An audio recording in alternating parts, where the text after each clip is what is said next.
Hello, good evening and welcome to Prime Business. I am Pius Kojobaka. This evening, the total value of Ghana's economy in monetary terms is projected to hit $100 billion by the end of this year. And this according to Director of Real Policy at the Ministry of Finance, Samuel Akhurst. Speaking at the Deloitte Economic Dialogue here in Accra, Mr. Akhurst hinted that the country will finish the year with a higher rate of per capita income and GDP rate, which will push the economy to upper middle income status. More in this report. The Deloitte Economic Dialogue on the 2026 budget was themed Charting Ghana's Economic Path, Policies, Progress and Opportunities. The Director of Real Sector Division at the Ministry of Finance, Samuel Akhurst, in defending the 2026 budget statement, assured that all the policy initiatives are geared towards growth of the economy. According to him, the country's economic indicators are pointing to the right direction, with gross domestic product likely to hit 100 billion. Ghana's GDP in dollars was about 49 billion US dollars. Now, when you add that to our population of 30-something, you have a per capita income that at the same year was 1,756. Now, because we crossed 1,000, we became a middle income, but a lower middle income. Today, one of the key things on the economic performance in 2025 is pointing to the direction that Ghana, for the very first time, by the end of 2025, which will be calculated next year by April, we stand a pole position to hit $100 billion for the first time in our history. At the same time, it is possible that the per capita 10 years ago below $2,000, of course it's around $2,000 now, could hit above $3,000 also for the very first time, inching us away from the median to the higher level of the lower middle income. Presenting the accounting firm's verdict on the budget, country managing partner Deloitte, Daniel Owusu, expressed optimism about the economic prospects of the country. As we have seen, Ghana's economy has shown a level of optimism throughout 2025, following a period of micro-adjustment and reset. The implementation of the IMF Extended Credit Facility Program, together with domestic policy actions by the government, has begun to restore stability and rebuild confidence. Some civil society organizations and thought leaders also shared their perspectives on the budget. Look at the whole Gusitano 24-hour economy project. Fantastic thing, but it's not 24-hour economy. It's a major economic development plan, which is okay. Call it what it is. But what is 24-hour economy about that? But there's 24-hour economy about our ports running 24 hours. There's 24-hour economy about our courts begin to run 24 hours. So those things that we have bottlenecks. 24-hour economy, let's get it straight. It's not a policy intervention. It's a policy outcome of effective and sustained economic policies. Nobody needs to tell me, as a rice producer, to run 3 shifts if the demand and the supply of raw material is there. Are you the one going to tell me? And the company is already running. Reforms in the 2026 budget are expected to boost productivity and growth across all sectors of the economy. Reacting to this development, economist Dr. Edu Sarkodie urged government to prioritize inclusive growth by focusing on the agriculture and industry sectors to transform Ghana's economic landscape. Dr. Sarkodie emphasizes that growing these sectors can drive economic transformation and create jobs. He's been speaking to Joy Business. When you read the IMF document or any development document, the key word that you see or phrase that you see is inclusive growth. Inclusive growth. In other words, you should grow your GDP in such a way that everybody is participating and everybody is benefiting, that nobody is left out. Because if you grow your GDP and it is only contributed by just 10% of the population, your GDP may be going higher, you may achieve a higher per capita income, but income distribution will be skewed. So we, as a country, we must pursue inclusive growth. How? we must go to the base. The base of our economy is agriculture and manufacturing. Today, our services sector is growing faster than agriculture and manufacturing. It is not bad, but the reason we are concerned is that you need certain specialized skills to be in the services sector, like being insurance, banking, like even the work you are doing is a service sector, the work I do, I'm in the service sector. You need to qualify to be a lecturer before you can be in the service sector. But you don't need any specialized skills, or you need low skills to be in agriculture. You need low skills to be in manufacturing, to be a mechanic. And so these two sectors must really grow faster than the service sector. Then we can pursue, or we can have a good appreciation of an inclusive growth. When we have an inclusive growth where inequality is reducing and income distribution is better, then we can have a very sound economy where the upper middle income status will not be far from us. And in that situation, it will come with better economic transformation. It will come with good infrastructure. It will come with good quality education and healthcare and lower poverty.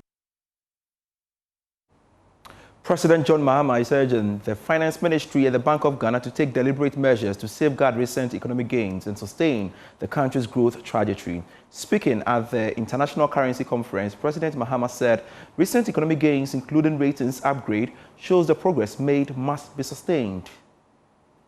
The CD@60 International Currency Conference, President John Mahama emphasized that a dependable central bank helps create a predictable environment for investors and businesses, adding that Ghana cannot afford to return to policies that undermine monetary discipline. That's why I give credit to our Finance Ministry and our central bank, the Bank of Ghana. Ladies and gentlemen, this is an affirmation that our fundamentals are strengthening and that we're on a clear path of recovery. These gains must be protected, consolidated, and expanded through policy discipline and institutional coherence. A core principle of effective economic management is an independent, credible, and professionally insulated central bank. And so let me state unequivocally that the government of Ghana is firmly committed to safeguarding the independence of the Bank of Ghana.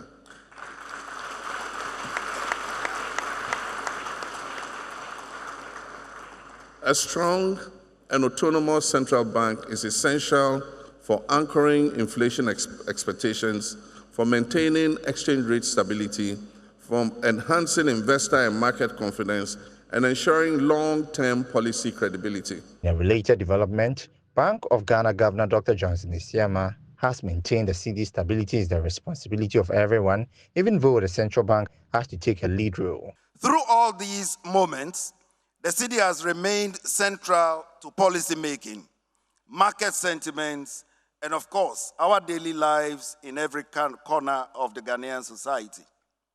So for 60 years, the city has moved with our people. It has gone into markets. It has gone into small shops. The city has gone onto farms. It has gone to trotro stations, and of course, in the quiet routines of daily life. It has helped our families to plan. It has helped businesses to grow, and it has helped communities to support one another. Each generation carries its own memory of the city. So now, we must look ahead for the next 60 years in terms of what the city holds. The CD@60 International Currency Conference brought together experts from across Africa to discuss currency resilience, central bank policy credibility, and the future of monetary integration on the continent.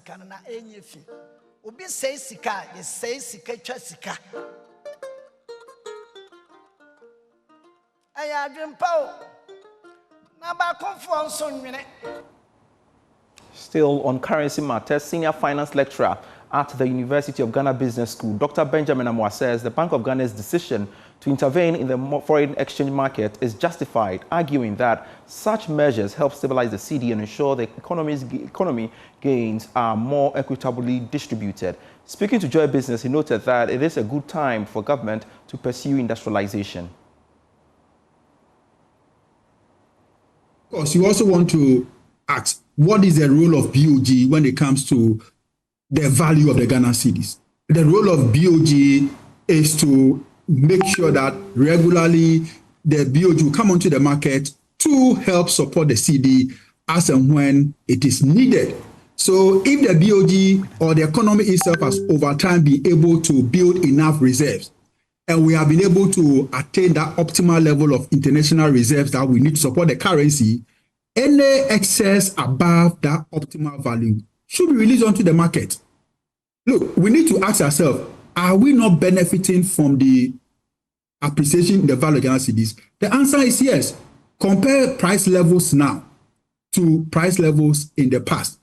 If the economy has created value and a channel of distributing the value across the entire population is to strengthen the Ghana cedis so that we all benefit, I see it as a fair way of distributing the value created through a stronger local currency so that we all benefit, because at least fuel prices have declined, inflation is down, which is a fair way of distributing the wealth created than to keep the reserves and not to intervene on the market. So if BoG has more available, why not supply the market with it so that the currency can, of course, appreciate? But we should not forget that exporters are also complaining. All right. Within this time is a time for us to pursue industrialization and commercialization. Why? Because it is now cheaper to import heavy-duty equipment, heavy-duty plant, heavy-duty machinery to support our industrialization drive.